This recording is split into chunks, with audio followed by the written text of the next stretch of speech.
बिस्मिल्लाहिर्रहमानिर्रहीम अस्सलाम वालेकुम वरहमतुल्लाहि वबरकातुहू। मेरा नाम है डॉक्टर मोहम्मद मुज़म्मिल हसन। एक नए सेशन के साथ जी आपकी खिदमत में हाजिर हैं। आज दो बातें करेंगे आपसे। एक तो ये कि कई सारे लोगों को वलैती गैया लेने का शौक़ होता है, तो एक आपके साथ एक स्टोरी शेयर करेंगे छोटी सी। हमारे एक फार्मर थे, उन्होंने जानवर लिए, बल्कि मैंने ही उनको लेके दिए थे, तो आखिरकार मामला वहाँ पर क्या हुआ। दूसरे नंबर पे आपको ये बताएंगे, अक्सर लोग सवाल करते हैं कि नेस्ले या एग्रो ये दूध पे सब्सिडाइज करते हैं ना, मतलब सॉरी एनिमल्स पे सब्सिडी देते हैं कि आपको एनिमल ख़रीदने के लिए पैसे देते हैं। तो वो मैं बताना चाहता हूँ कि अगर आप एनिमल लेना चाहते हैं, तो अगर आपके जहन में कोई ये बात है कि नेस्ले या एग्रो ये आपको एनिमल्स के पीछे पैसे देंगे, तो उसका क्या तरीक़ेकार होता है, कितने पैसे मिलते हैं, कब मिलते हैं, उसका पूरा प्रोसीजर क्या है, ये मैं भी आपसे शेयर कर दूंगा ताकि कोई किसी किस्म का जो है अबहाम आपके दिल में रह ना जाए। और तीसरे नंबर पे लंपी स्किन ने तबाही निकाली हुई है, और अब जहाँ पे लंपी के केसेस चल रहे हैं वहाँ पे कॉर्पोरेट सेक्टर में और हमारे कमर्शियल डेयरी फार्म्स पे बेफ ने जो TDS है, 3 डे सिकनेस है, और बेफ की स्पेशली जो पल्मोनरी फॉर्म है उसने बड़ी तबाही फेरी हुई है। तो अल्लाह के ज़ात हम सब पे आसानी वाला मामला फरमाए। पिछले 6-7 महीने से जो है वो मुसलसल जंग चल रही है, अल्लाह की ज़ात हम पे आसानी वाला मामला फरमाए जी। तो मैं इंशाल्लाह वर्किंग कर रहा हूँ लंपी स्किन के सीरम के हवाले से। मैंने आपको बताया था कि आप सीरम खुद बना सकते हैं। तो सीरम कैसे बनाना है, सीरम को कितनी देर तक स्टोर रखा जा सकता है, सीरम का इस्तेमाल कैसे है, ये एक जानवर से कितना सीरम ले सकते हैं, तो ये सारी इन्फॉर्मेशन मैं इस पे काम कर रहा हूँ। ये मैं इंशाल्लाह 1-2 दिन में आपके साथ शेयर कर दूँगा। और दूसरे नंबर पे सीरम के हवाले से 2 स्कूल ऑफ थॉट्स हैं। एक ग्रुप साइंटिस्ट का ऐसा है जो कहते हैं कि इस्तेमाल नहीं करना चाहिए लंपी स्किन में, और एक ग्रुप साइंटिस्ट का ऐसा है जो कहते हैं कि इस्तेमाल किया जा सकता है।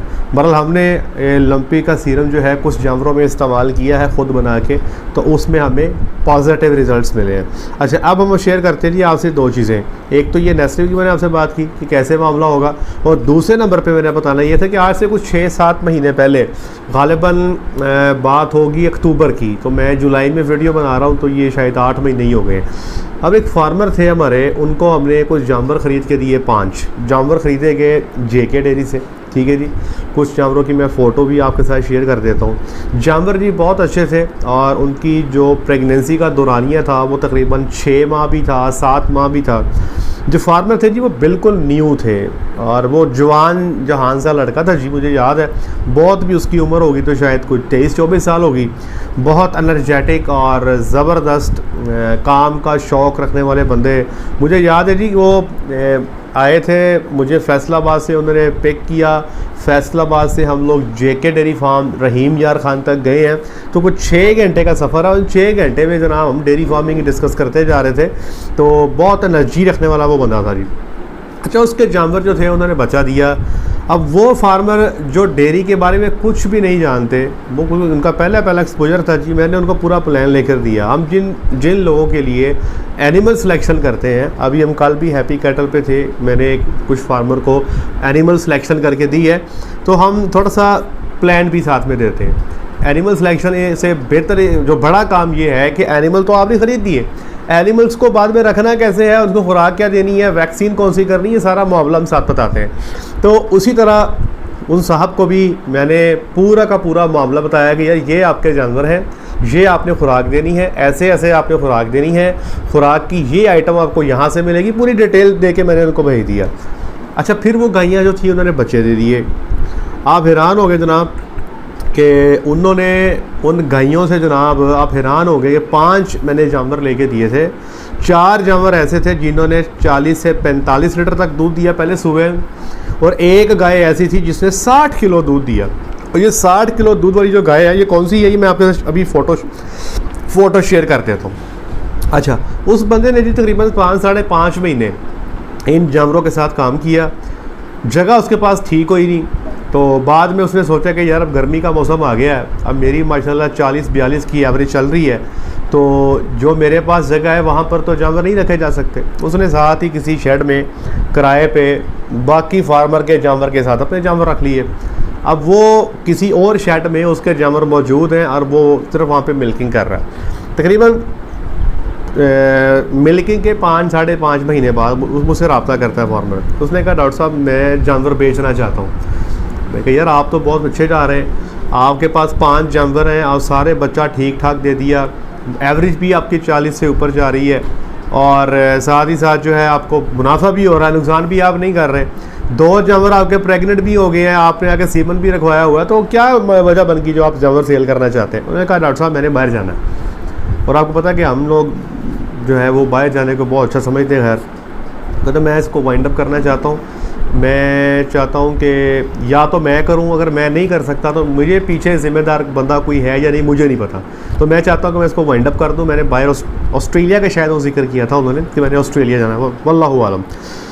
मुझे उन्होंने कहा जी कि आप इसकी यूट्यूब पे ऐड लगा दें और मैं चाहता हूँ कि इन जानवरों को सेल कर दूँ। मैंने तब अपने कुछ फार्मर से कहा जो मेरे बड़े करीबी फार्मर हैं कि यार ये जानवर बहुत अच्छे हैं, ये आप ले लें।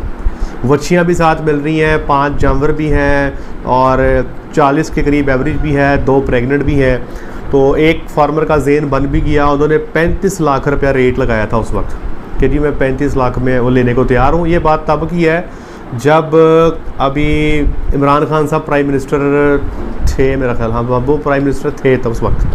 अच्छा, वो जनाब अली मतलब कहने का मकसद ये है कि तब डॉलर थोड़ा नीचे था, तब रेट्स जो थे गायों के थोड़े कम थे, अब तो खैर रेट ही बहुत हो गए। अच्छा, उसने जनाब जिस शेड में जानवर रखे हुए थे उसी फार्मर को 39 लाख में वो जानवर दे दिए। उसने कहा डॉक्टर साहब जिनके पास मैंने रखे थे तो उन्होंने देखा कि माशाल्लाह काम तो बड़ा फिट है, तो इसलिए मैंने उनके पास ही रखवा ली। मैंने कहा चले ठीक है जी, इससे बेहतर क्या बात है, आपका मामला हो गया, आपको अच्छा रेट मिल गया। तो आज मुझे उन फार्मर का मैसेज आया कि डॉक्टर साहब मैं चाहता हूँ कि आप एक ना वीडियो में एक सेशन करें आप। मैंने कहा जी क्या हो गया? वो कहते हैं जी कि मुझे बड़ा अफसोस हो रहा है कि जानवर मैंने दिए थे उनके नीचे बड़ा अच्छा दूध था, लेकिन जिस फार्मर को आगे दिए उनको नहीं पता था कि यहाँ पे शावर भी लगाने हैं, फैंस भी लगाने हैं। तो वो जो जानवर जिनके नीचे 40 लीटर दूध था, 45 लीटर दूध था, तो वो जानवर कम होकर 12-12, 15-15 लीटर पे आ गए। तो देखिए मैं ये अक्सर ये बात करता हूँ कि अगर तो वलैती गायें आपने रखनी है तो फिर भाईजान वलैती गायों को उनका माहौल आपको देना पड़ेगा। आपको पंखे, शावर, मुनासिब शेड, ये सब कुछ देना पड़ेगा। अगर आप चाहते हैं कि आपने वलैती गायों से दूध लेना है और शेड भी नहीं बनाना, गुजारा करना है, तो सर्दी में किया जा सकता है। लेकिन जैसे ही आपका मार्च का एंड होगा, अप्रैल से लेके अक्टूबर की 20 तारीख तक ये जानवर आपके किसी भी आम शेड में जहाँ पर अच्छी से वेंटिलेशन नहीं है, पंखे शावर नहीं है, तो भाई ये सिर्फ जलील ही करेंगे आपको। जो दूध आपको चाहिए वो आपको नहीं मिलने वाला। तो मैंने कहा चल एक तो मैं ये शेयर कर दूँ आपसे कि देखिए इतने सारे पैसे लगाने हैं और इतने सारे पैसे लगाने के बाद अगर आप उस एनिमल को जो उसकी रिक्वायरमेंट है वो नहीं देते तो कसूर हमारा है, जानवर का नहीं है। अच्छा, दूसरे नंबर पे जनाब ये नेस्ले के हवाले से मैंने बात करनी थी। नेस्ले या एंग्रो, अगर आप जानवर लेना चाहते हैं तो ये सब्सिडी मिलती है, ये कैसे मिलती है, ये कब होती है, पैसे कब मिलेंगे? अब अक्सर लोगों का ये ख्याल ये है, जो छोटे फार्मर हैं जिनको भी डेयरी का आइडिया नहीं है, वो ये समझते हैं कि शायद नेस्ले कोई पैसे देती है या एग्रो कोई पैसे देती है तो उसके जानवर ले लिए जाते हैं। कुछ सारे लोगों का ये ख्याल है। तो भाई ये ख्याल आपका गलत है। मैं बताता हूँ कि सब्सिडी आपको मिलती कैसे है, पैसे आपको मिलते कैसे हैं। अब सबसे पहले तो ये सुन लें कि 2 तरह के फार्मर हैं जी। एक फार्मर वो है जिसने अभी नया फार्म शुरू किया, ठीक है जी। एक फार्मर वो है जो पहले से फार्म जिसका बना हुआ है, जो पहले से फार्मिंग कर रहा है, उसके पास पहले से जानवर मौजूद है और वो पहले से नेस्ले या एंग्रो को दूध दे रहा है, ठीक है जी। वो फार्मर जो अभी बिल्कुल नया है, ठीक है जी, वो फार्मर जो है उसके लिए कम अज़ कम 10 जानवर लेना ज़रूरी है अगर वो नेस्ले से सब्सिडी लेना चाहता है। मैं सिर्फ नेस्ले की बात कर रहा हूँ, एंग्रो का भी इससे मिलता जुलता ही है। अगर आप चाहते हैं कि आपने डेयरी फार्म बनाया है, अभी आप नए फार्मर हैं, अभी आपने नेस्ले को दूध देना शुरू नहीं किया, तो 10 जानवर मिनिमम आपको सब्सिडी मिलेगी। अगर आप पहले से नेस्ले को दूध दे रहे हैं, ऑलरेडी आप नेस्ले के फार्मर हैं, तो आपको 5 जानवरों पे सब्सिडी मिलती है। कम से कम 5 जानवर होने ज़रूरी हैं। एक तो मैंने ये बात बता दी आपको। अब आते दूसरी बात कि पैसे मिलते कितने हैं। पैसा मिलता है जी एक गाय के पीछे 1,06,000 रुपया। एक गाय के पीछे 1,06,000 रुपये आपको दिया जाएगा। अगर आप इसको ज़रब दे लें 10 से, अगर आपके 10 जानवर हैं तो ये 10,60,000 बन जाएगा। 20 जानवर हैं तो ये 20 लाख, जितना भी बन जाएगा उसको ज़रब में तकसीमें करते जाएँ। अच्छा, अब ये पैसे मिले हैं कैसे? जैसे मैंने बताया कि आप 2 तरह के फार्मर हैं। पहले फार्मर वो हैं जो पहले से नेस्ले को दूध दे रहे हैं, उनको कैसे मिलेंगे? मिसाल के तौर पे मेरे पास 50 जानवर हैं, मैं नेस्ले को 400 लीटर दूध दे रहा हूँ। आज मेरे पास 22 से जानवर आ गए हैं और मेरी सब्सिडी उन्होंने अप्रूव की हुई है। तो जैसे ही जानवर मेरे फार्म पे पहुँचेंगे उसी दिन 20% पैसे जो हैं वो मुझे जानवरों के दे दिए जाएंगे। मिसाल के तौर पे 1,06,000 रुपया सब्सिडी है, उसका 20% बनता है कोई 21,200 रुपया।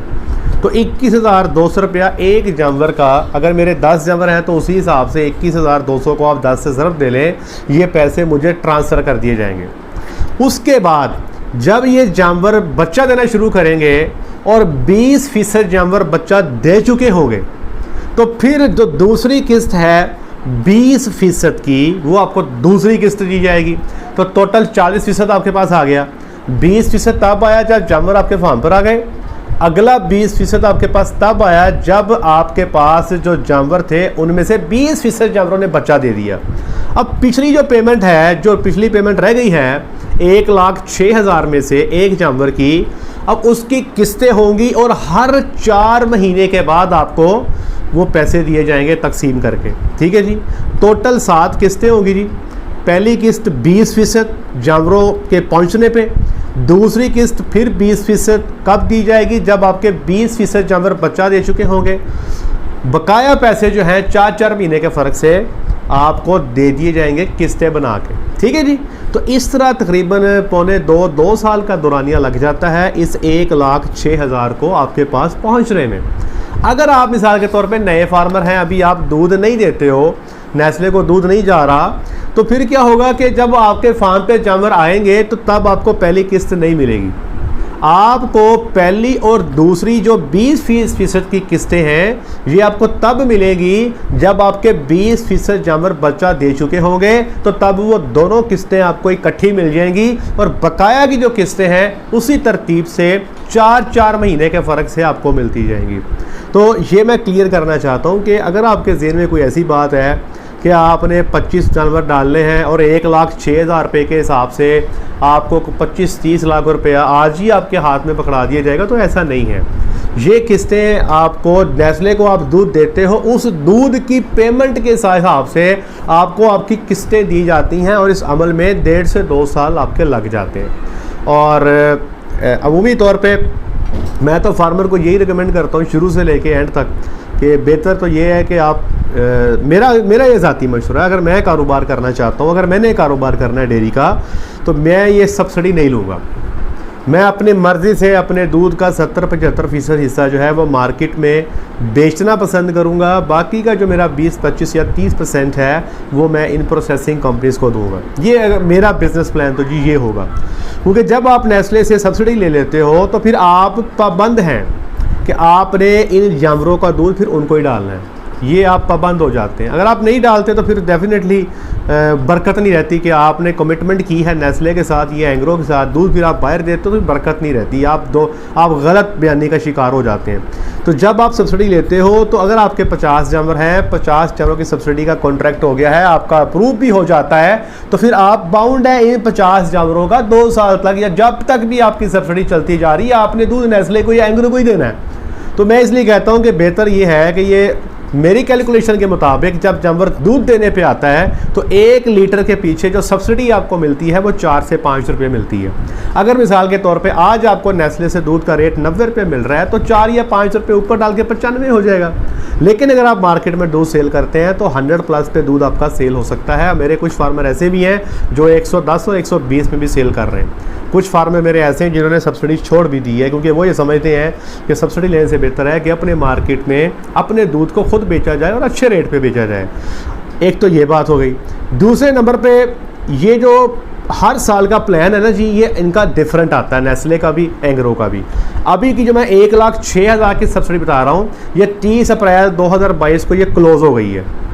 30 अप्रैल 2022 के बाद अगर कोई बंदा सब्सिडी लेना चाहता है तो उसके लिए स्पेशल अप्रूवल होती है। ठीक है, तो आज मैं आपको इसलिए बता रहा हूँ कि आगे जो अक्टूबर, नवंबर, दिसंबर में आप लोगों ने जानवर लेने हैं तो दोबारा हो सकता है कि इनकी दोबारा पॉलिसी है, नेस्ले की एंग्रो की हर साल रीन्यू कर देते हैं। ये भी हो सकता है कि 1,06,000 से अमाउंट बढ़ा दें, ये भी पॉसिबल है। लेकिन तरीक़ेकार यही होता है कि पैसे मिलने कैसे हैं, दुरानियाँ कैसे हैं, ये तरतीब सेम है जो मैंने आपको बता दी है, ठीक है जी।